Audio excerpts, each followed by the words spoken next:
बच्चे हम लोगों का वर्ब चल रहा था, तो वर्ब में हम लोगों ने देखा था, कल हम लोगों ने बेसिक क्लास, जहां से कल आपने लास्ट किया वहीं से स्टार्ट करेंगे क्लास के बाद। तो इसके साथ साथ करना ये है कि आप लोग प्रैक्टिस नहीं करते हो, तो प्रैक्टिस के लिए ये किताब सबके पास है, जो बच्चे ऑनलाइन देख पा रहे हैं, एक किताब निकालिए, आर्टिकल एंड प्रोनाउन, राइट। तो आर्टिकल और प्रोनाउन में यहाँ पे आप जाएंगे, तो इसमें आर्टिकल का टेस्ट बना लिया था, प्रोनाउन का टेस्ट हम लोग बनाना था। तो प्रोनाउन में जो है पेज नंबर निकालने आप लोग 49 सेट 1 और 51 में प्रैक्टिस सेट 2। तो प्रैक्टिस सेट 1 और प्रैक्टिस सेट 2 कल जो बच्चे ऑनलाइन देख पा रहे, ध्यान से सुनो, इस बुक से जो प्रोनाउन लिखा है पेज नंबर 49 सेट 1 है और पेज नंबर 51 सेट 2 है, से आपको बनाकर लाना है। आप बनाकर मेरे पास नहीं लाएंगे, अपने पास रख लेंगे, ठीक है। और रख करके फिर जहाँ कोई डाउट होगा तो आप कमेंट के माध्यम से उसको पूछ लेंगे, ठीक है। इस तरह से आपका भी तैयारी हो जाएगी, नहीं तो सीधा वहीं से खींच लूँगा, ठीक है ना।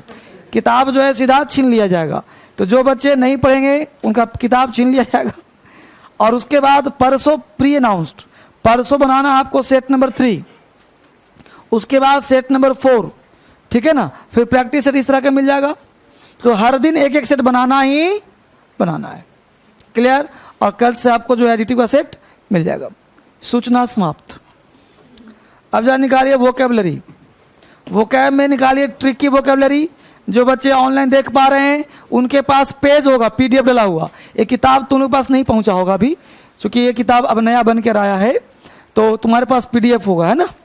तो नाउन निकालो, नाउन में कौन सा लेसन, N30 का देखो पीडीएफ पड़ा होगा, निकालो उसको। N30 में पहला वर्ड है डिसग्रेस, पहला वर्ड है डिसग्रेस। डिसग्रेस का मतलब अपमान, डिसग्रेस कहते हैं अपमान को, जब किसी का अपमान किया जाए उसे डिसग्रेस कहते हैं। तो डिसग्रेस, डिसग्रास, डिसग्रेस, डिसग्रास, डिसग्रास पे बैठोगे तो अपमानित कर दिए जाओगे।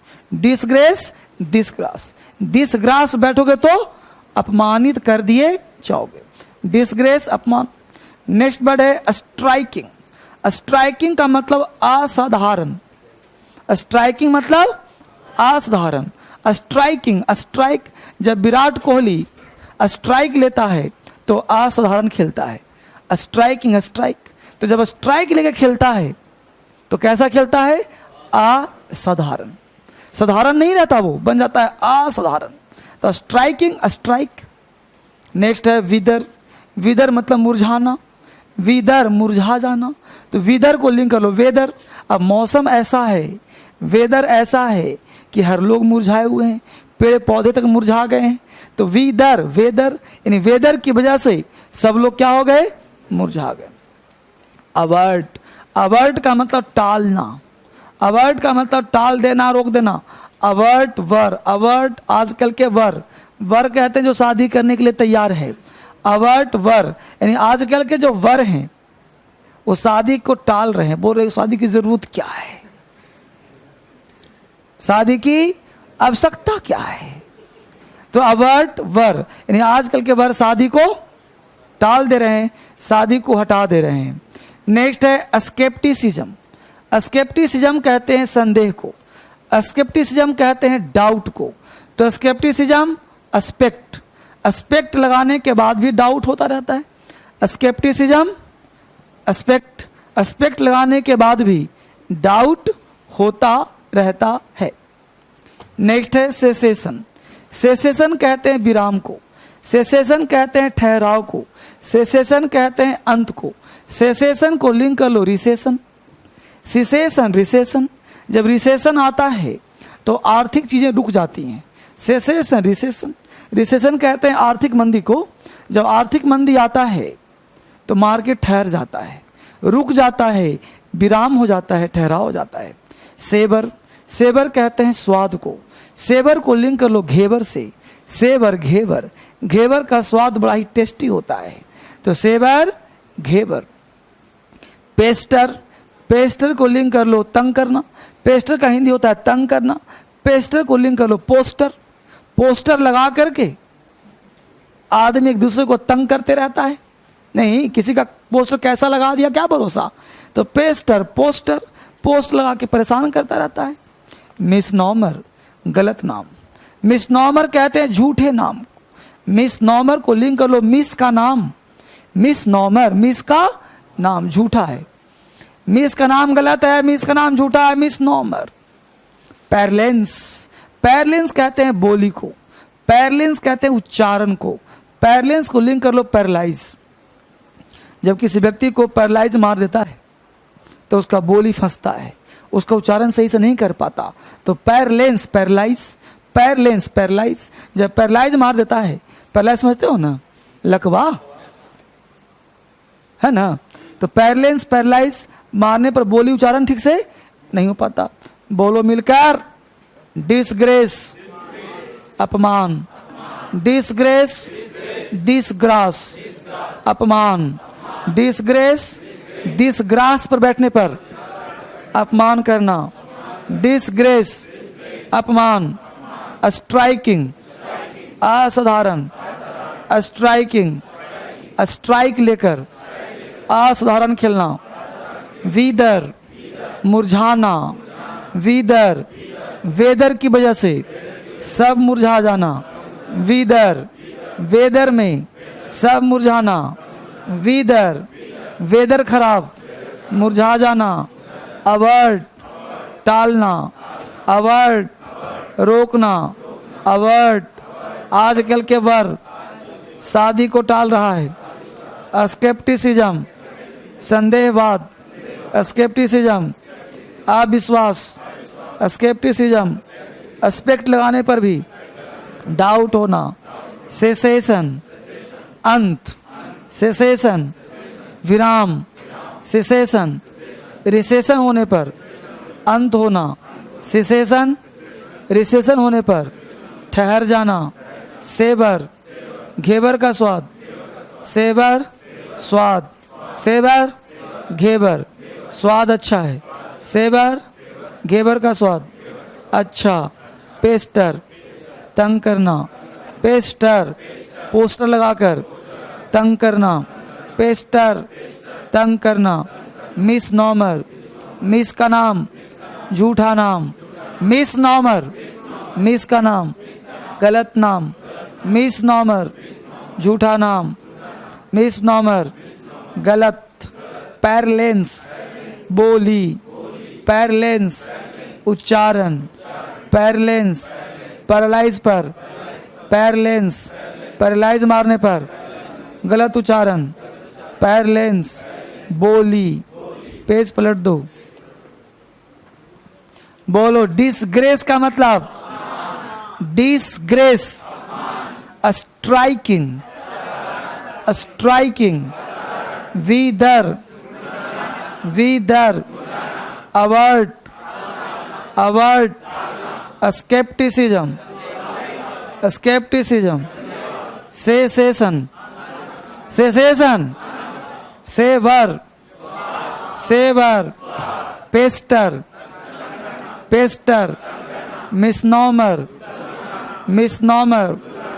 Parlance, parlance, parlance. जबरदस्त, ठीक है। तो काफी बेहतरीन तैयारी के साथ आगे बढ़ता हुआ एकमात्र बैच। अब जरा निकालें वोकैबुलरी। क्या पूछना था इसमें से, पूछना था ना कितना लेसन। अच्छा एडवांस में चल रहा है ये वाला, ये भी नहीं चल रहा है, तो एडवांस निकाल लो।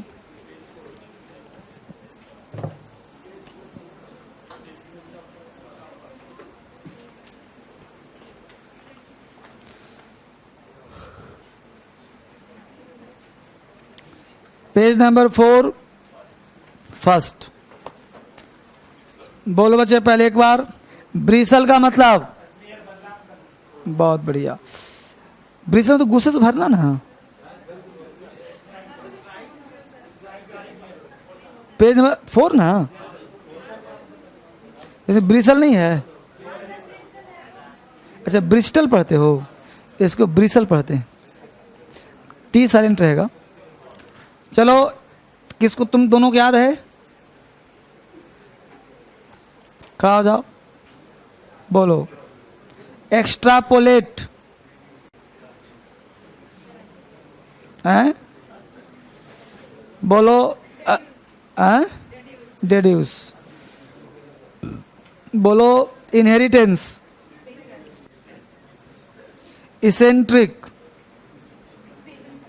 विम्सिकल, सन की। बैठ जाओ, बहुत तैयारी। पीछे से खड़े हो जाओ, कौन सुनाएगा? बोलो डिस्क्रीनिंग, डिस्क्रीनिंग, एस्ट्यूट, चालाक। बोलो कॉनकॉक्ट, कॉन्ट्राइव, अस्ट्रिक। उसके पीछे से कौन सुनाएगा? उसके पीछे, उसके पीछे, उसके पीछे। बहुत बढ़िया तैयारी। आगे, यहां से पीछे, पीछे, पीछे, सब साफ। चलो first, extrapolate, inheritance, Barishal, eccentric, जबरदस्त। बोलो कॉन्कॉक्ट, बहुत बढ़िया। डिसर्निंग, इनहेरिटेंस, ब्रिशल, पीछे से, उसके पीछे, बहुत बढ़िया। बोल बच्चे डिसर्निंग, एक्स्ट्रापोलेट,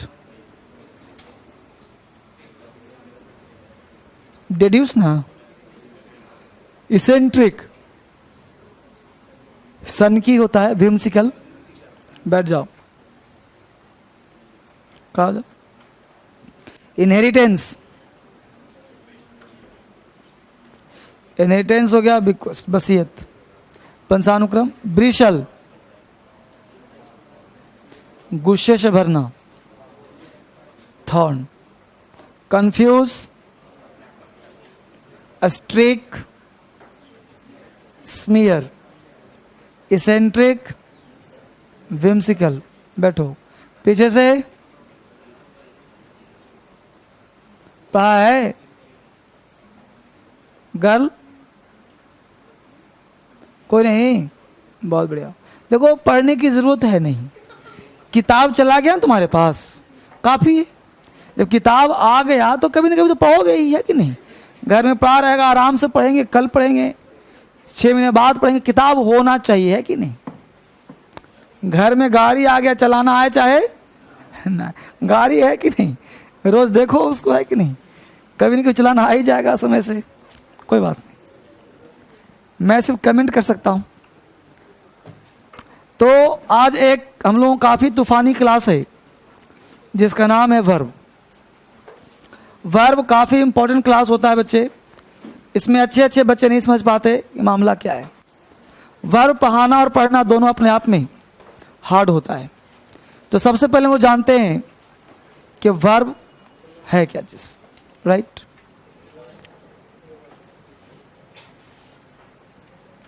वर्ब का एक क्लास हम लोगों ने कर लिया हुआ है, एक क्लास हम लोगों ने कर लिया हुआ, अभी क्लास और करना बाकी है। एक क्लास हम लोगों का हो गया, और एक क्लास में हमने सीखा ट्रांजिटिव क्या है, रेगुलर क्या है, इंट्रांजिटिव क्या है। आज पढ़ना फाइनाइट और नॉन फाइनाइट क्या है। वर्ब, जब पानी पिलवा दो बेटा, बोल दो। फाइनाइट और इनफाइनाइट आज हम लोगों का टॉपिक है, काफी इंपॉर्टेंट।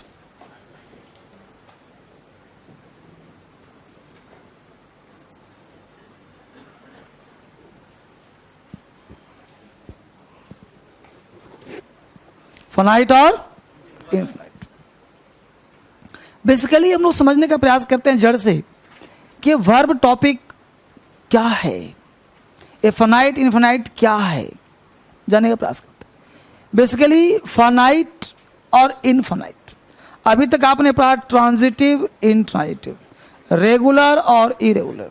तो आपने एक चीज देखा होगा बेटा कि अगर ट्रांजिटिव वर्ब है, क्या है, तो उसके बाद आपने देखा ऑब्जेक्ट लेता है, बोलो।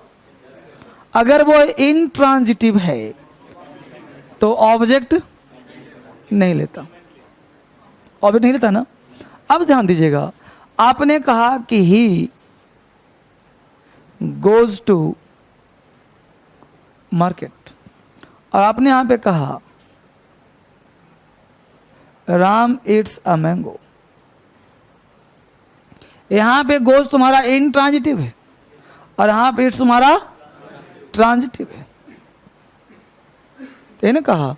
अब एक बेसिक क्लू दे रहा हूं तुम्हें पहचानने का, एक बेसिक क्लू दे रहा हूं पहचानने का, आउट ट्रिक्स दे रहा हूं कल की क्लास के बारे में, कि हमने कहा कि ट्रांजिटिव वर्ब क्या लेता है बेटा, ऑब्जेक्ट, यानी इंपैक्ट पड़ेगा। इंट्रांजिटिव का कोई इंपैक्ट नहीं पड़ता, एक कॉन्सेप्ट दे दिया। दूसरा एक क्लू दे रहा हूं कि जिस वर्ब के बाद कोई प्रेपोजिशन लगा हो वो वर्ब 90% 99% इंट्रांजिटिव वर्ब होगा। क्या होगा? क्योंकि मान लो कभी ना पहचान पाओ, कभी ऑब्जेक्ट ना दिमाग में आ पाए, तो टीचर का काम क्या है, तुम्हें हर एंगल से ट्रेंड कर देना। बस में लो, तुम्हें पैसिव वॉइस बनाना है, मान लो तो पैसिव वॉइस बनाना है, तो पैसिव किसका बनता है? पैसिव वॉइस ट्रांजिटिव का। इसका बनेगा, इसका बनेगा नहीं बनेगा। तो कैसे पता नहीं बनेगा? तो तरीका दो, एक तो ऑब्जेक्ट नहीं है, एक कॉम्प्लीमेंट है, ये ऑब्जेक्ट है। दूसरा इसके बाद प्रीपोजिशन लगा है ना, तो जिसमें प्रीपोजिशन लगा होगा वो 95% कौन सा वर्ब होगा? इंट्रांजिटिव वर्ब होगा, और जिसमें प्रीपोजिशन नहीं लगा है वो 90% ट्रांजिटिव होगा। 2-4% आगे पीछे हो सकता है मामला, लेकिन अब तक रिसर्च में यही पाया गया है। कोई दिक्कत? तो कल प्रैक्टिस में आज इसको और लागू कर दिया, आगे बढ़िए। तो और आपके समझ में आ गया। तो ट्रांजिटिव इंट्रांजिटिव में बोलो कि से मात खाओगे। अब चाहे दुनिया का कोई टीचर हो, चाहे दुनिया का कोई लड़का हो, अगर कोई पूछे ट्रांजिटिव इंट्रांजिटिव तो समझा दो 3 स्टाइल में। पहला, ट्रांजिटिव वर्ब के बाद ऑब्जेक्ट होगा, इंट्रांजिटिव वर्ब कॉम्प्लीमेंट होगा, ट्रांजिटिव वर्ब के बाद प्रीपोजिशन का प्रयोग रेयर होगा, और इंट्रांजिटिव के बाद प्रीपोजिशन का प्रयोग होगा ही होगा। क्लियर हो गया? अब आगे बढ़ते हैं। अब हम पढ़ते हैं फाइनाइट और इनफाइनाइट। ये क्या है? ये भी बड़ा खतरनाक, ये सबसे खतरनाक है। वो दोनों तो लॉलीपॉप से खत्म हो गया। अब फाइनाइट और इनफाइनाइट क्या है, ये हम जानने का प्रयास कर रहे हैं। फाइनाइट का मतलब होता है निश्चित,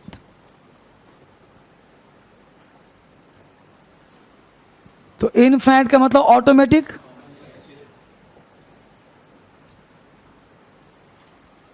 नो प्रॉब्लम। अब समझना है निश्चित क्या, निश्चित क्या। भाई बताओ कि राम है तो भाई गोज ही ना होगा, बोलो। तो राम सब्जेक्ट है, वर्ब है, तो गोज ही ना होगा। तो अनिश्चित कैसे हो? निश्चित ना हो गया जी। बोलो कि राम के बाद गो आएगा। अगर गो आता तो कहते भाई कुछ भी आता निश्चित है। पकड़ पा रहे हो? यानी सब्जेक्ट के नजदीक दुनिया का कोई वर्ब हो वो निश्चित हुआ कि नहीं होगा? होगा। अब एक समस्या यहां पे है कि अगर हम V2 कर दें, वेंट कर दें, समझना बड़ा, तो वेंट कर दें तो नहीं पता कि राम भी वेंट है, आई भी वेंट है, यू भी वेंट है, सी भी वेंट है कि नहीं? अब थोड़ा समझाता हूं, यहां से बात चलो। अब मैं जो डीप जाना चाहता हूं वो समझिए।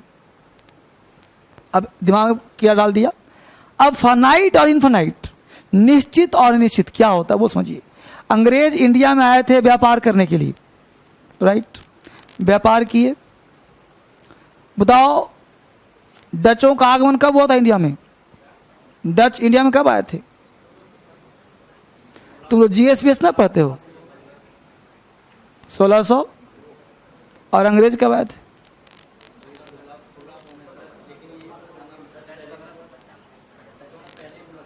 खैर थोड़ा GSP पढ़ना एग्जाम में पूछता है ना कभी कभी। अब देखो, अंग्रेज इंडिया में व्यापार करने आए थे कि शासन करने आए थे? शासन के तो नहीं आए थे ना। तो अंग्रेज इंडिया में व्यापार करने आए थे। फिर व्यापार का मतलब ही क्या हो गया? शासन। यानी कि व्यापार का सेकंड रूप होता है रूल, शासन। मोदी जी शासन कर रहे हैं, साथ में व्यापार हो रहा है कि नहीं हो रहा है? भाई वो सामान खरीदते हो वो क्या है? व्यापारी तो है ना जी। सब पे टैक्स देते हो ना, तो टैक्स कौन लेती है? सरकार लेती है ना। और सुना उससे, ये तुम्हारा दिल्ली है, ये दिल्ली के आसपास का टेरिटरी है, एक ही विद्रोह नहीं करेगा, ये नज़दीक है। लेकिन आपने पढ़ा होगा बिहार विद्रोह, बंगाल विद्रोह, दक्कन का विद्रोह पढ़ा है? कभी सुना है दिल्ली विद्रोह, आगरा विद्रोह? नहीं सुना होगा। हिस्ट्री में पढ़ते हो अक्सर सुनते हो दक्कन का विद्रोह, क्योंकि दक्कन में पहाड़ी इलाका है, मध्य प्रदेश साइड में, तो वहाँ विद्रोह अधिक हुए हैं। बिहार विद्रोह सुना होगा, बंगाल विद्रोह सुना होगा। क्यों भाई? डिस्टेंस में है। डिस्टेंस में है तो शासन तंत्र क्या है? ढीला है। तो शासन तंत्र ढीला हो तो विद्रोह हो जाएगा। जैसे आपने सुना होगा कि 1529 में सासाराम ने बाबर के शासनकाल में आया था, 29 में आया था, यहाँ पे कुछ दिन रहा, तोप चलाने का काम किया, उसके बाद वापस लौट गया 1529 में। उसके बाद 1530 में और मर जाता है। उसका नालायक पुत्र होता है हुमायूं किसी अफीम शराब कबाब शबाब में डूबा रहता है, अफीमची है, रोज अफीम खाता है, नशे में धुत रहता है। ये बात शेर शाह को पता था। शेर शाह ने अपने आप को कर लिया स्वतंत्र बिहार में। हुमायूं ने कहा कि तुम मेरी अधीनता स्वीकार करो। शेर शाह कहा कि ना, तुम नल्ला है, शराब को शबाब में डूबा रहता, मैं तुम्हारी अधीनता क्यों स्वीकार करूं? तो हुमायूं ने कहा आक्रमण कर दूंगा। बोला तेरे बस की बात नहीं। तो पहले ट्रेन थोड़े था, प्लेन थोड़े था, पहले क्या था? पैदल जाना, हाथी और घोड़ा था। और हाथी घोड़ा के लिए चलने की जगह चाहिए ना, तो जंगल थे, झाड़ थे, नदी थे, नाले थे। मान लो दिल्ली से चला 5000 सैनिक शेर शाह उठाने के लिए, वहाँ पहुँचा कितना? 4000। क्यों भाई? 1000 रास्ते में साफ।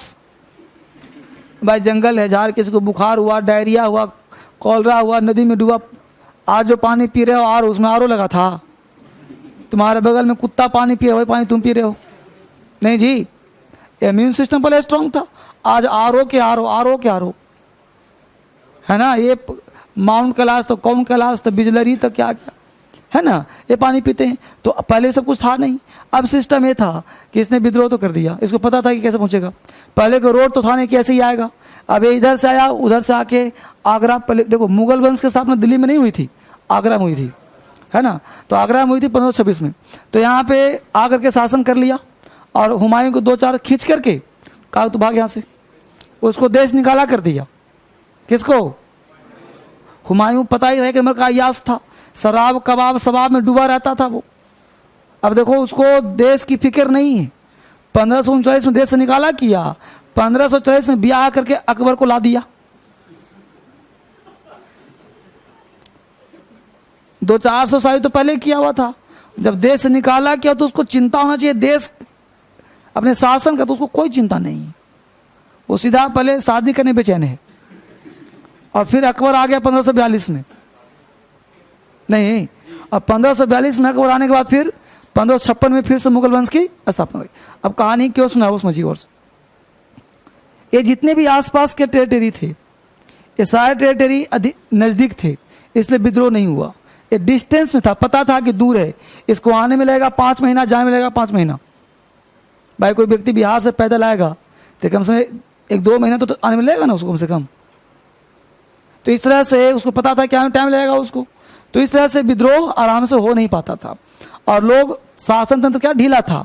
जैसे मान लो आप दिल्ली में आए हो, रात में 9 से 12 मूवी देख रहे हो, और मूवी देखने के क्रम में पापा का फोन आ गया,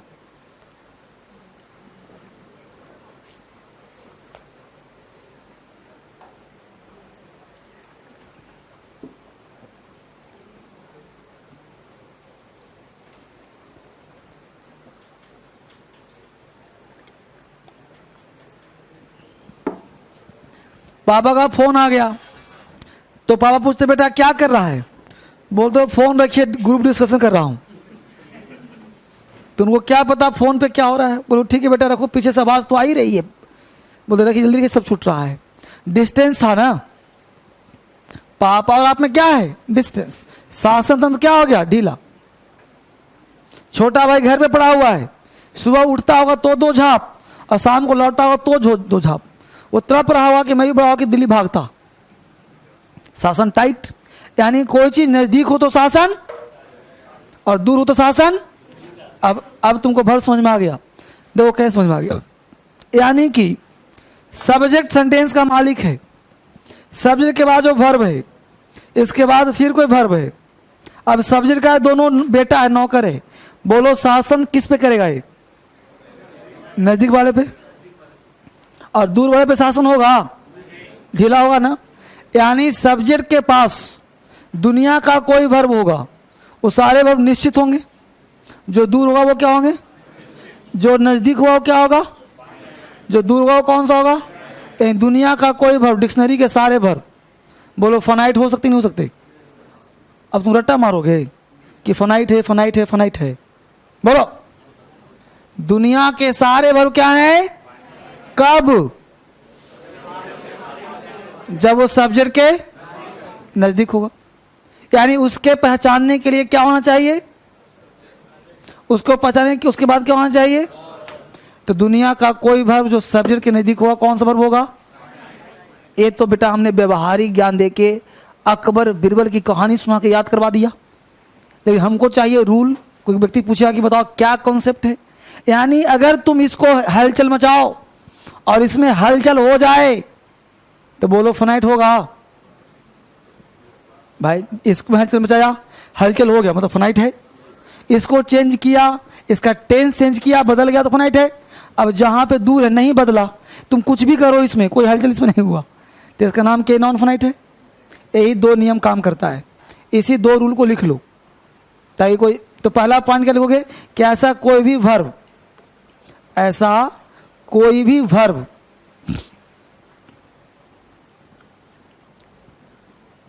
ऐसा कोई भी वर्ब जिस पर सब्जेक्ट का शासन हो, ऐसा कोई भी वर्ब जिस पर सब्जेक्ट का शासन हो फाइनाइट वर्ब कहलाता है।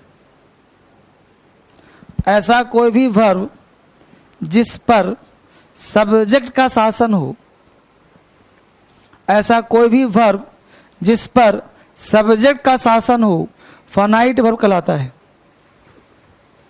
ऐसा कोई भी वर्ब जिस पर सब्जेक्ट का शासन हो फाइनाइट वर्ब कहलाता है, और जिस पर शासन ना हो वो इनफाइनाइट या नॉन फाइनाइट कहलाता है। ऐसा कोई भी वर्ब जिस पर सब्जेक्ट का शासन हो फाइनाइट वर्ब कहलाता है, और जिस पर शासन ना हो इनफाइनाइट या नॉन फाइनाइट कहलाता है। जिस पर सब्जेक्ट का शासन हो फाइनाइट वर्ब कहलाता है, और जिस पर शासन ना हो वो इनफाइनाइट या नॉन फाइनाइट कहलाता है। जिस पर शासन हो फाइनाइट वर्ब, जिस पर शासन ना हो वो इनफाइनाइट वर्ब। बोलो कोई दिक्कत है यहां तक। शासन हो फाइनाइट, शासन ना हो इनफाइनाइट।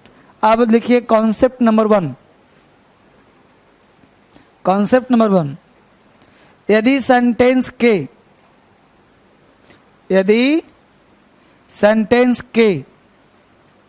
सब्जेक्ट का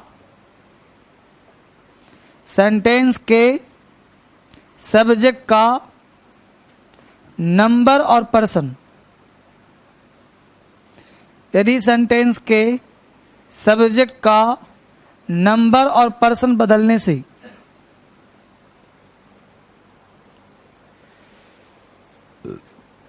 यदि सेंटेंस के सब्जेक्ट का नंबर और पर्सन बदलने से, नंबर और पर्सन बदलने से वर्ब के फॉर्म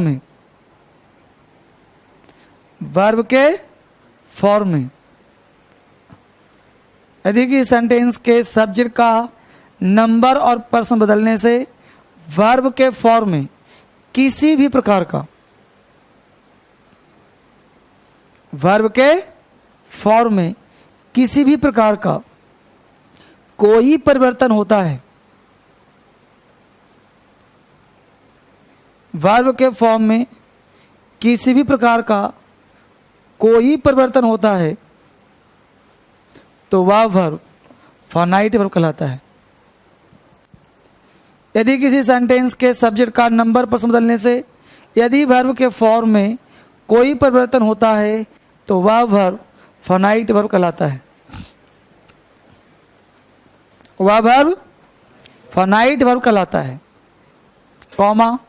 कॉमा करो चाहे पैराग्राफ चेंज करो। ऐसा करने से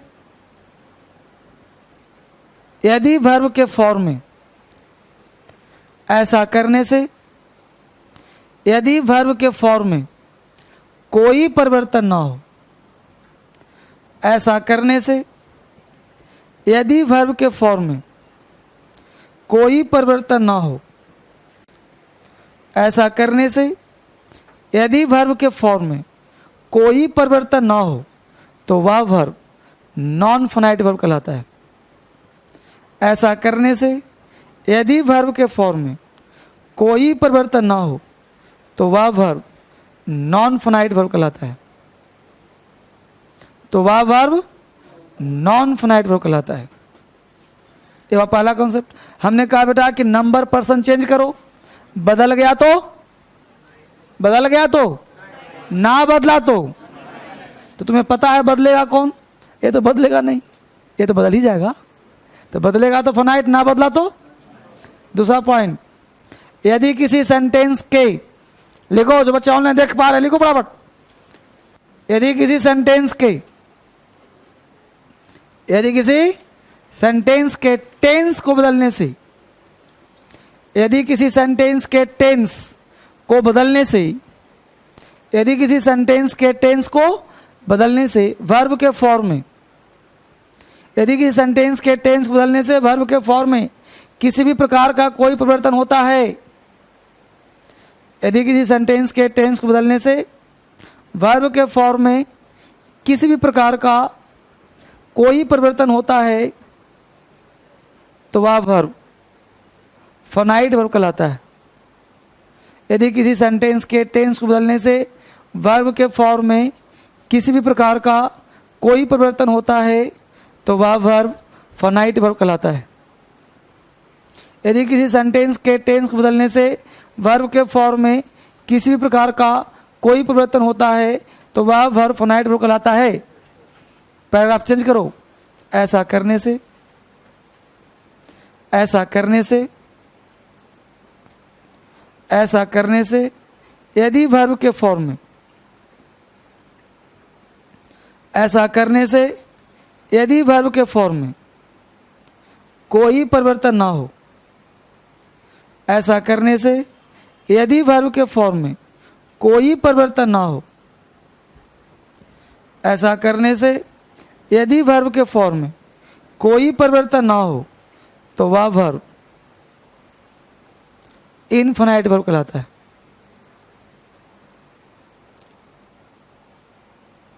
ऐसा करने से, यदि वर्ब के फॉर्म में कोई परिवर्तन ना हो तो वह वर्ब इनफिनाइट वर्ब कहलाता है। परिवर्तन हो तो, परिवर्तन ना हो तो कोई दिक्कत? अब यहां तक बात समझ आ गया। अब नियम कॉन्सेप्ट सब पता आपको हो गया, ठीक है? कोई डाउट? अब सुनते हैं, डाउट नहीं तो आगे बढ़ते हैं। अब यहाँ पे एग्जाम्पल देखते हैं एक कर करके क्या होता है। हमने एग्जाम्पल दिया,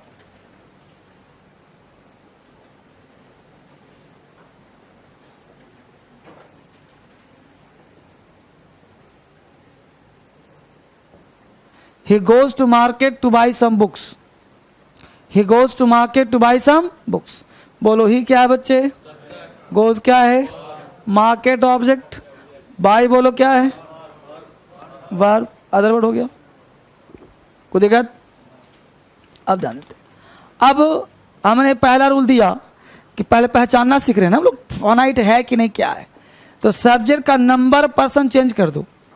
तो ही को क्या कर दूं बोलो? दे कर दो, आई कर दो, यू कर, जो मन करता है कर दो। तो जो मन करता है वो लिख दो, यू लिख दो, आई लिख दो। तो नंबर पर्सन चेंज हुआ कि नहीं बोलो? अब बोलो क्या होगा? गोज की गो। बोलो हलचल हुआ कि नहीं हुआ? तो बोलो फाइनाइट हुआ कि नहीं हुआ? टू, टू, बोलो कोई हलचल है इसमें? तो बोलो इनफिनाइट हुआ कि नहीं हुआ? हलचल तो फाइनाइट, हलचल नहीं तो। यहां तक डाउट बच्चे? कॉन्सेप्ट नंबर 3, कहा कि सेंटेंस के टेंस ही चेंज कर दो। तो बोलो प्रेजेंट है, पास्ट कर दूं? तो कर दिया हमने ही। बोलो गो को हलचल है कि नहीं? क्या हो गया? 2 2 बोलो, कोई हलचल हुआ? इनफिनाइट। तो पहले से पता है सर कि नजदीक जो भी होगा फाइनाइट होगा, जो दूर होगा वो इनफिनाइट होगा। कोई दिक्कत? उतार लिया इसको।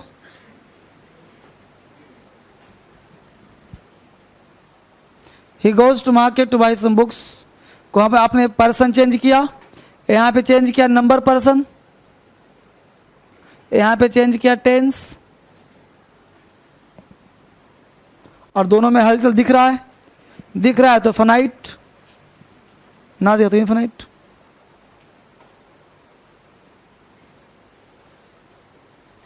तो अभी आपने क्या पढ़ा? अभी आपने पढ़ा कि फाइनाइट इनफिनाइट को कैसे पहचानेंगे, फाइनाइट इनफिनाइट होता क्या है।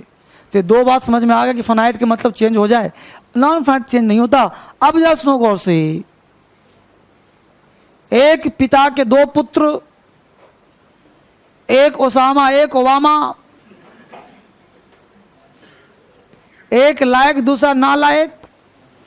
अब देखो वर्ब तो ये भी है बाबू, वर्ब ये भी है, लेकिन ये अपने पापा की बात मान रहा और ये विद्रोह कर दी ना। तो पापा ने किया कि तुम मेरी जाति का तो रहोगे, लेकिन तुम मेरा कोई काम नहीं करोगे। जाति से उसको बाहर कर दिया। मतलब ये वर्ब होते हुए भी वर्ब नहीं होगा, वर्ब होते हुए वर्ब। अब ये तुम्हारा फाइनाइट वर्ब है, तो इसको पढ़ने की जरूरत क्या है? तो लायक बेटा है, जो कहेगा सभी तो करेगा ये, तो इसको पढ़ने की जरूरत है। डिक्शनरी का कोई भी वर्ड यहां ला दो, हो जाएगा फाइनाइट। इसी बाई को उठाओ यहां ले आओ, तो यहां ही के साथ 22 हो जाएगा, यहां हो जाएगा बॉट। डिक्शनरी के सारे वर्ब क्या होते बेटा? Finite verb. तो बोलो फाइनाइट पढ़ने की जरूरत है, तो लिखो एक लाइन, दुनिया के सारे वर्ब फाइनाइट होते हैं यदि वो सब्जेक्ट के पास हो। दुनिया के सारे वर्ब फाइनाइट वर्ब होते हैं यदि वो सब्जेक्ट के पास हो। दुनिया के सारे वर्ब फाइनाइट होते हैं। All verbs are finite verb.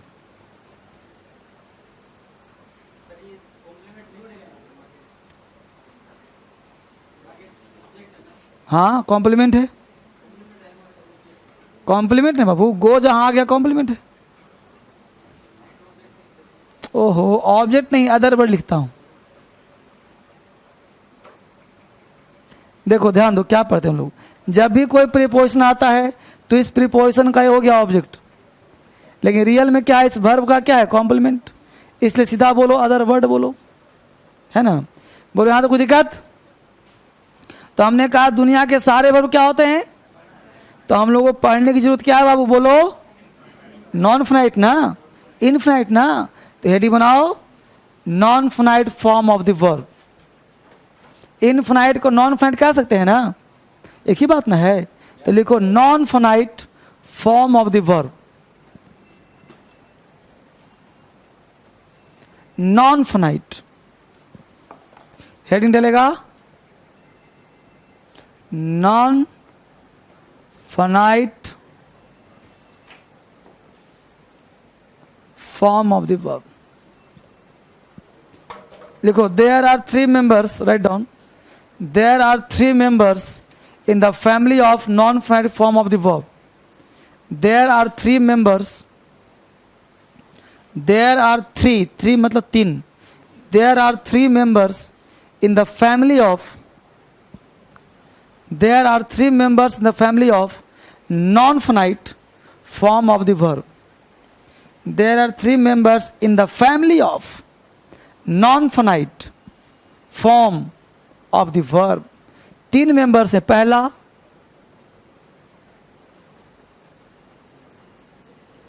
इनफिनिटिव्स, दूसरा जेरंड, तीसरा participle. Participle 3, present participle, past participle, perfect participle, present participle, past participle और perfect participle. Present participle, past participle और perfect participle. Present participle, past participle और perfect participle. Present participle, past participle और perfect participle.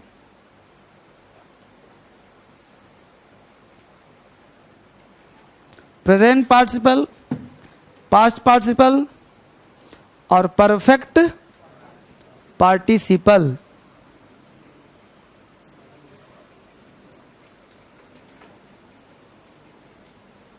Present participle, past participle और perfect participle, ये तीन participle.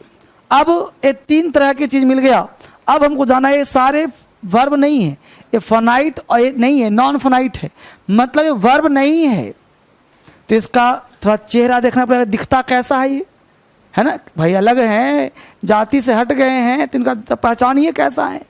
तो जहां भी आज के बाद तुमको वर्ब के साथ टू लगा मिल जाए, वो वर्ब नहीं होगा, वो वर्ब वो क्या होगा? आज के बाद कहीं भी तुम्हें टू के साथ भी मिले तो उस वर्ब का नाम क्या रखोगे? इन्फिनिटिव्स। और दिमाग में फिट रखना कि वर्ब नहीं है, ये कभी बदलेगा नहीं, ये हर हमेशा अडिग रहेगा। Clear? Gerund V1 plus ING V4, present participle V1 plus ING।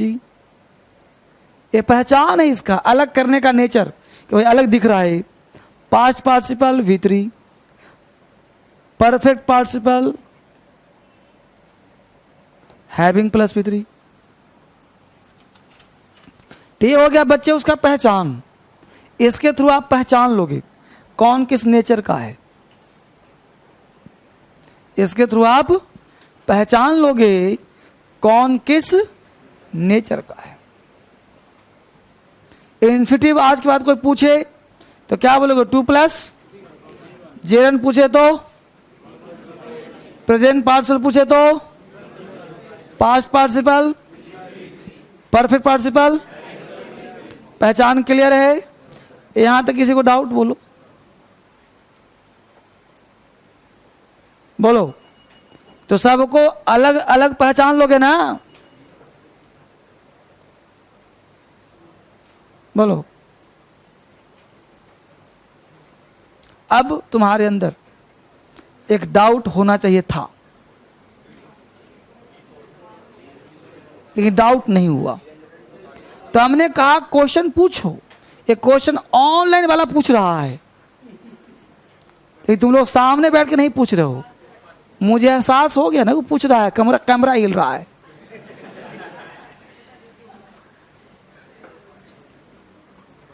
और तुम लोग यहाँ पर नहीं दिख रहा कि भाई ये प्रेजेंट पार्टिसिपल और जेरेंड कैसे, ये भी V4। तो तुम लोग इतने भक्त हो मेरे कि क्वेश्चन पूछ नहीं सकते। सर ने जो कह दिया वो कह दिया। क्या पूछना? पूछना है। जहां पे डाउट हो क्वेश्चन मार्क लाना है। तो यहां पर डाउट हो गया कि सर जेरेंड है V4 और ये भी V4, तो कैसे पता चलेगा कि जेरेंड है, और कैसे पता कि प्रेजेंट, और कैसे पता राम इज गोइंग देयर, वो वाला गोइंग क्या है? जेरेंड है, प्रेजेंट पार्टिसिपल है, वो V4 कौन सा? तो 3 प्रकार का वर्ब का 4th फॉर्म होता है। तो इसका मतलब एक खतरनाक पार्ट हो गया, तो इसका सर्वे करना पड़ेगा। यानी इसको पढ़ने से पहले हम लोग को चलना पड़ेगा सर्वे करने, चलना पड़ेगा सर्वे करने, तो चलेंगे अभी।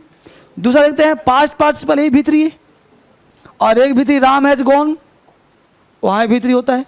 तो उस भीतरी में और इस भीतरी में क्या अंतर है, यहां भी सर्वे करना पड़ेगा। ये तो भाई ये अलग पहचान ही है, ये अलग पहचान ही है, यानी इन तीनों में समस्या है। तो समस्या का पहले समाधान करूंगा, फिर वापस यहां लौटूंगा, फिर यहां लौटूंगा, फिर यहां आऊंगा, लेकिन पहले समस्या का समाधान होना चाहिए। क्लियर? तो हम लोग पढ़ेंगे, सर्वे करने चला जाए फिर। चलिए हेडिंग बनाइए, a structural survey of V1 plus ING। V1 plus ING का हम लोग एक स्ट्रक्चरल सर्वे करेंगे। अभी पढ़ नहीं रहे हैं, अभी हम लोग सर्वे कर रहे हैं, प्लस वो सिखा रहा हूं जड़, अंग्रेजी सीखा कैसे जाए। तो क्या करें हम लोग, a structural survey of V4, यानी V4 का हम लोग एक स्ट्रक्चरल सर्वे करने जा रहे हैं। स्ट्रक्चरल सर्वे, अब इस सर्वे में हम लोग पाते हैं, V4 का जो सर्वे किया तो हम लोग पाते हैं कि इस दुनिया में दो ही तरह का तो वर्ब पाया जाता है।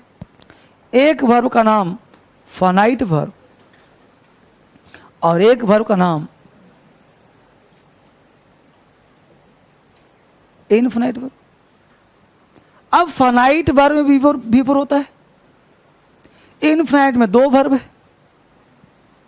एक का नाम जेरंड, इसको V4 कहते हैं, दूसरे का नाम प्रेजेंट पार्टिसिपल,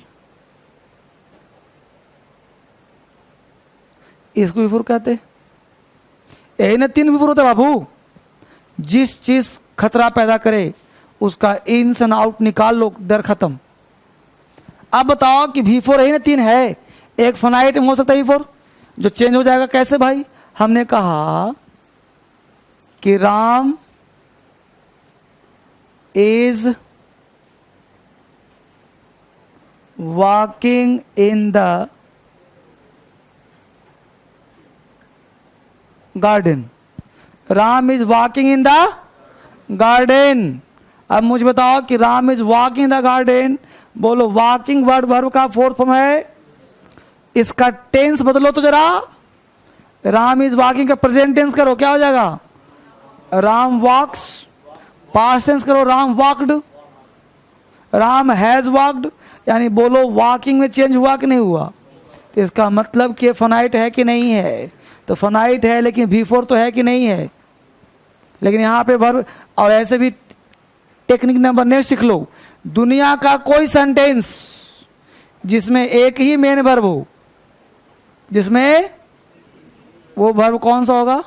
फाइनाइट हो, वो सिर्फ फाइनाइट होगा। भाई जब तक दो वर्ब नहीं तो खतरा कैसा? समझ रहा है? तो एक ही ना वर्ब है इसमें, और कहीं वर्ब है देखो, तो एक वर्ब है तो शासन होगा इसका। अब वो सर इज, तो इज मेन वर्ब है, हम लोग मेन वर्ब में पढ़ रहे हैं, तो इसका शासन यहां ना चलेगा, ये तो नौकर है। बोलो बाबू लाइफ में कोई दिक्कत है तो बोलो फाइनाइट फाइनाइट पहचान लिया ना, जिसमें एक वर्ब फाइनाइट जो शरीर के पास हो फाइनाइट। अब ध्यान दो, जेरंड क्या है सर? अब जेरंड कहता है कि मैं तो वर्ब हूं ही नहीं, तो आप क्या है भाई बताइए जरा? तो जेरंड वर्ब नहीं है तो ये कहता है कि मैं नाउन हूं, यानी जो काम राम करेगा वही काम मैं करूंगा, जो काम राम करेगा वही काम मैं करूंगा। राम इज लिया तो मैं भी इज लूंगा। मतलब when V1 plus ING is used as a subject और an object in a sentence, it is called gerund.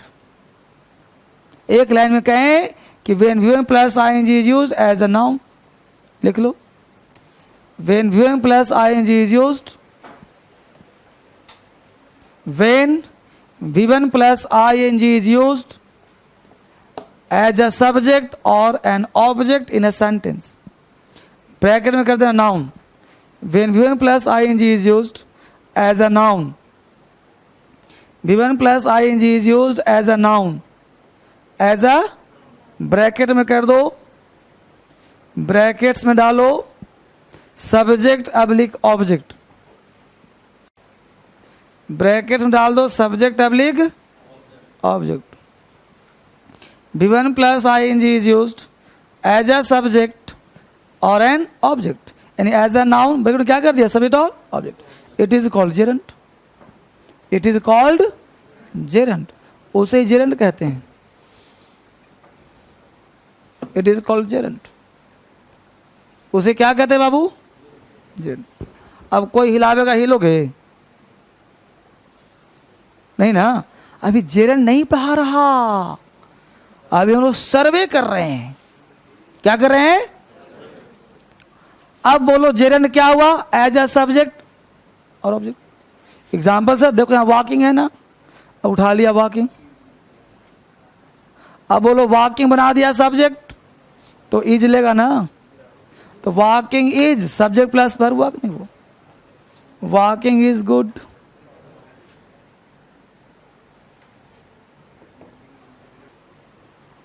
Walking is good for health, तो वॉकिंग बोलो हुआ कि नहीं बाबू सब्जेक्ट, तो नाउन हुआ कि नहीं हुआ। राम जैसा काम किया कि नहीं किया, अरे बाबू राम इज गुड बोल सकते हैं ना, तो वॉकिंग इज गुड। कोई दिक्कत है बच्चे, बोलो, है ना, तो बोलो बन गया ना वॉकिंग सब्जेक्ट। कोई दिक्कत, तो जेरेंट का पहचान क्या है, एज अ सब्जेक्ट। आप सिगरेट पीते होंगे, अगर पैकेट में पढ़ने का मौका मिलता होगा तो आप पढ़ते होंगे smoking is injurious to health, इन्हें अक्सर कोई पढ़ता नहीं, धुएं में उड़ाता जाता है। तो smoking is injurious to health, तो स्मोकिंग इज लिया कि नहीं लिया। Sleeping is necessary, stealing is a crime. कोई दिक्कत है यहां तक, तो बोलो जेरेंट हो गया क्लियर। यहां पे आ जाए वापिस, अब आते हैं प्रेजेंट पार्टिसिपल। ये भी बोलो, ये प्रेजेंट पार्टिसिपल भी आईएनजी फॉर्म है, तो ये कैसा काम करता है सर, तो प्रेजेंट पार्टिसिपल जो है बच्चे, ये काम करता है नाउन का नहीं, वर्ब का नहीं, तो ये काम करता एडजेक्टिव का। अंग्रेजी इतना सा है, समझ में आ गया तो अंग्रेजी सीखे तुम। यहां पे देखो, चूंकि अंग्रेजी स्पीकिंग के लिए पढ़ते हैं, राइटिंग के लिए पढ़ते हैं, लैंग्वेज है ये, इसको जबरदस्ती नाम दे दिया ग्रामर का। अब किसी को बोलना टहलना जरूरी है यार, तो वॉकिंग नेसेसरी यार, तो वो अंग्रेजी ने बोला, तुम्हें लिखना चाहिए कि लिखना एक कला है, तो writing is an art, walking is good, sleeping necessary. तो लड़का अंग्रेजी कैसे बोले जब तक उसको जेरेंट नहीं पता है और उसको बोलना है, सुना जरूरी है, तो बोल पाएगा कभी। तो जेरेंट का ज्ञान हो गया, बोलो अंग्रेजी, लिखो अंग्रेजी, ये लैंग्वेज का पार्ट है, इसको हम ग्रामर बेवजह पढ़ा रहे हैं, ये बोलचाल की भाषा है। Walking is good, sleeping is necessary. चोरी करना पाप है, तुम चोरी कर रहे हो, stealing is a crime, are you stealing. इस तरह से काम होता है। तो this is the part of language, so that we have to use while speaking, while writing. यहां आ जाओ। अब प्रेजेंट पार्टिसिपल क्या है, एडजेक्टिव, ये भी नाउन नहीं है, ये एडजेक्टिव है। तो बोलो एडजेक्टिव कहां प्रयोग होता है, यानी नाउन से पहले दुनिया कोई शब्द आईएनजी है तो उसका नाम क्या रखो आज के बाद, प्रेजेंट पार्टिसिपल। तो इसका 50 नाम हो गया ना, प्रेजेंट पार्टिसिपल कहो, नॉन फाइनाइट कहो, एडजेक्टिव कहो। तो लिखो when V1 plus ing is used, when V1 plus ing is used as an adjective, when V1 plus ing is used as an adjective in a sentence, it is called present participle.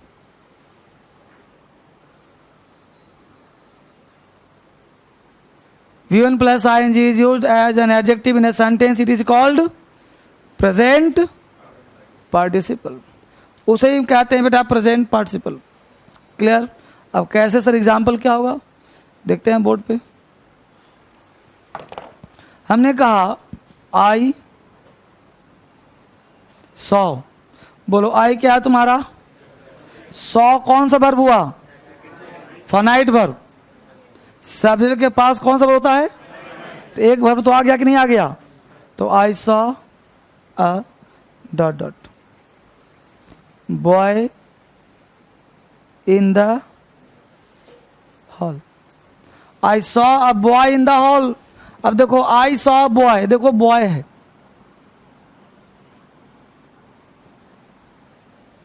I saw a boy, इस boy को देखा मैंने। कहाँ देखा बाबू?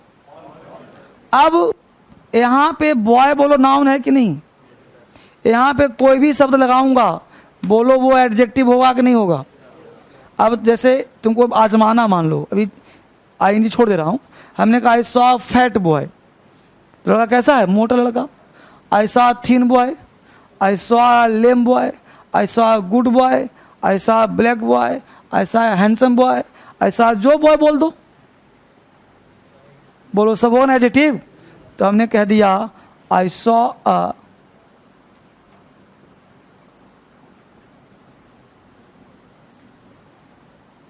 Smoking boy.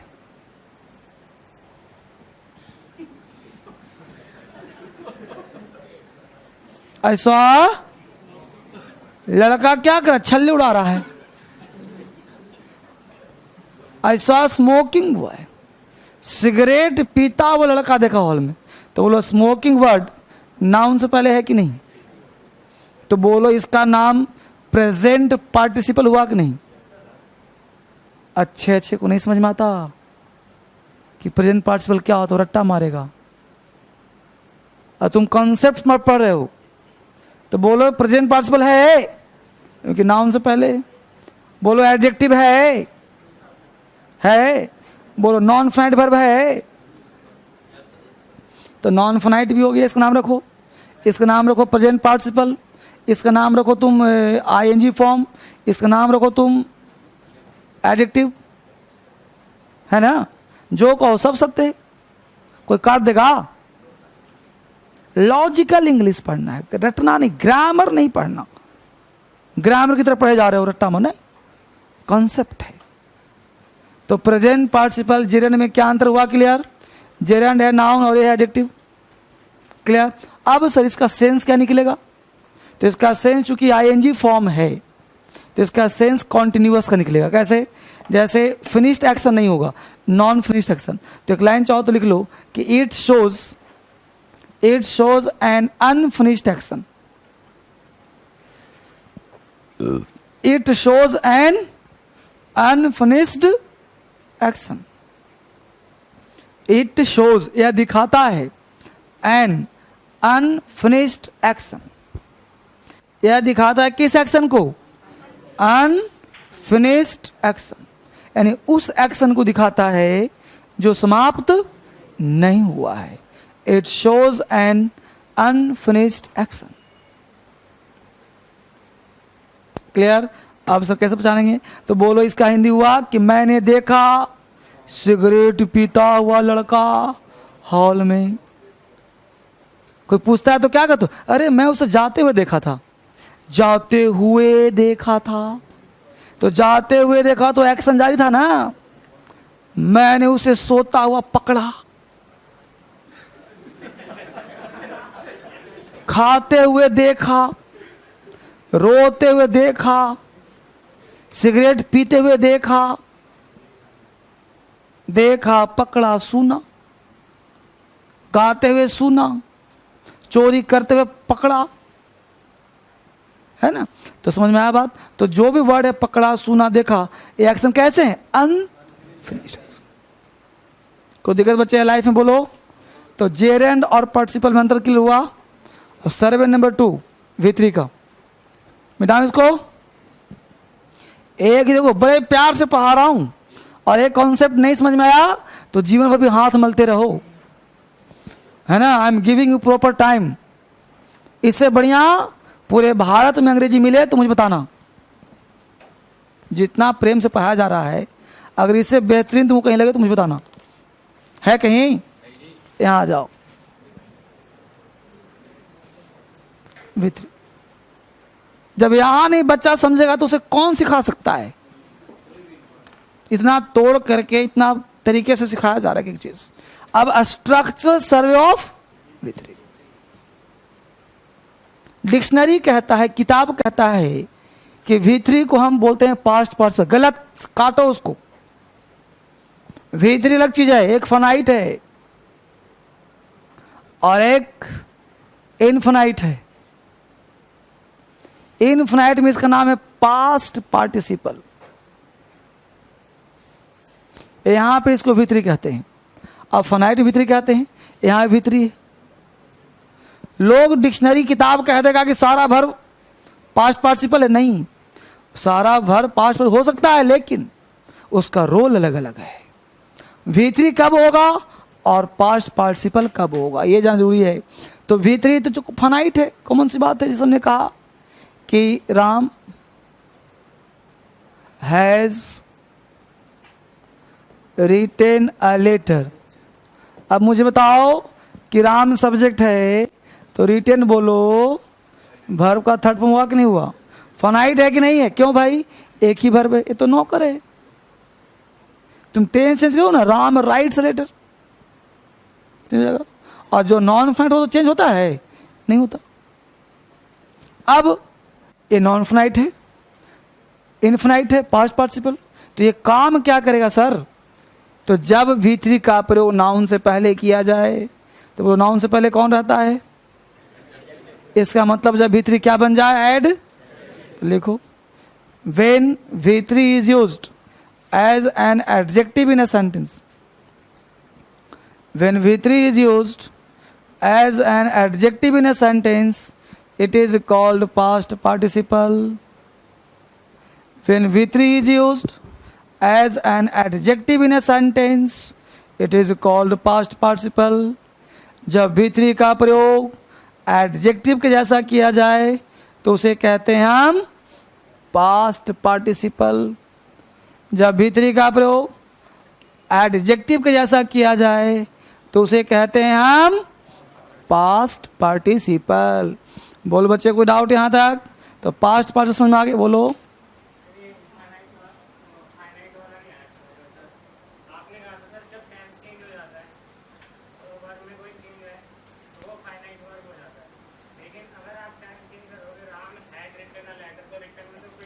क्या करेंगे? तो had he क्यों करेंगे? 4 टेंस और भी तो है, कुछ भी करें बाबू, इसको कुछ भी हलचल बदलना चाहिए। अब इसमें एग्जाम्पल दूंगा तो कुछ भी हलचल करना, या और एग्जाम्पल दिया हूं पहले, उसको चिन्ह के दिखाओ, देखो जरा, कुछ भी तुम करो। अरे टेंस का मतलब परफेक्ट, तो परफेक्ट तुम परफेक्ट ही कर रहे हो। अरे परफेक्ट में ये है और तुम फिर क्या बना दिया? परफेक्ट बना दिया। भेदो सुजान को, अभी पहले से परफेक्ट है और हेड लगा दिया तो परफेक्ट ना हुआ। तुम कॉन्टिन्यूस बना दो, सिंपल बना दो, चल जाओ। हाँ 2 मिनट बाद होगा तो खड़े रहो टेंशन में, है ना? समझ में आया बाबू? तो यहाँ चेंज कर दो अपना। तो अब समझ में आ गया नहीं आया तो बोलो, समझ आ गया बढ़िया से? तो अब इसको तुम चेंज कर सकते हो। अब यहाँ ध्यान दो, कोई दिक्कत है? बोलो। अब यहाँ देखो कि पास्ट पार्टिसिपल इंडेफिनिट हो गया, नॉन फाइनाइट। अब ये जो क्या था वो क्या एडजेक्टिव है, तो क्या लिखा? When an adjective is used as an adjective it is called. Example तो लिख रहा हूं, ए दे रहा हूं, देखो गौर से। She gave a statement before the जज। She gave a statement before the जज, यहां पे खाली स्थान है। She gave a statement before the जज। अब बोलो, सी क्या है तुम्हारा? गेव क्या है तुम्हारा? अब तुम बताओ बच्चे, ये फाइनाइट है कि नॉन फाइनाइट है? क्यों भाई, क्यों फाइनाइट है? क्यों फाइनाइट है? जल्दी बोलो। सब्जेक्ट के पास है, इसका तुम टेंस, इसको सी गेव को तुम सी गिव्स कह सकते हो, सी इज गिविंग कह सकते हो, है ना। अब बोलो ये स्टेटमेंट तुम्हारा नाउन है, सी गेव अ स्टेटमेंट, उसने एक स्टेटमेंट दिया, कहाँ दिया जी? जज के सामने। अब जज सेंटेंस अभी भी राइट है कि नहीं है? अभी राइट है ना, लेकिन हमने कह दिया कि उसने एक अच्छा स्टेटमेंट दिया, हमें लगा दिया गुड, तो गुड क्या हो जाएगा यहाँ पे? अगर नाउन है तो इससे पहले क्या आएगा यहाँ? तो हमने कहा सी gave a good statement, good क्या बन गया? सी gave a bad statement, bad क्या बन गया? सी gave a long statement, long क्या बन गया? सी gave a short statement, short क्या बन गया? सी गेव अ बॉस्ट स्टेटमेंट, बॉस्ट क्या बन गया? अब she gave a written statement. अब तुम इसका टेंस चेंज करो, क्या बदलेगा? इसको चेंज बदलेगा? इसको तुम किसी टेंस में रखो, रिटन को तुम छू भी नहीं सकते, क्योंकि बदलेगा कौन? तो बोलोगे she gives a written, she is giving a written, she gave a written, ये कहीं बदलेगा ही नहीं, क्योंकि ये वर्ब एक ही होता है सेंटेंस में, एक सेंटेंस में एक ही होता है मेन वर्ब। ये वर्ब नहीं है, क्या बन गया? एडजेक्टिव, और नाउन से पहले है, तो बोलो इसका नाम क्या हो गया? तुम इसको V3 बोलो, तुम इसको पास्ट पार्टिसिपल बोलो, तुम इसको एडजेक्टिव बोलो, इसको तुम नॉन फाइनाइट बोलो। तुम्हारे सामने कोई खड़ा हो पाएगा? बोलो जल्दी से, टिकेगा? आंख मिला पाएगा कोई? फिर तो मार्केट में डिस्कस करो, किसी से मिलो, पूछो क्या होता है पार्टिसिपल, क्या होता है जेरेंट, क्या होता है इन्फिनेटिव, डिस्कस करो और अपना सीना चौड़ा करके घूमो। वो तुमको रटने वाला कंसेप्ट देगा, तुम उसको धज्जियां उड़ा दो, तुम उसकी धज्जियां उड़ा दो। समझ लो, अभी हमने पढ़ाया क्या? अभी तो सर्वे कराया हम, पढ़ाई तो कल से तूफान शुरू होगा। ठीक है, तो आज इतना ही करते हैं, फिर मिलते हैं हम लोग। Thank you very much.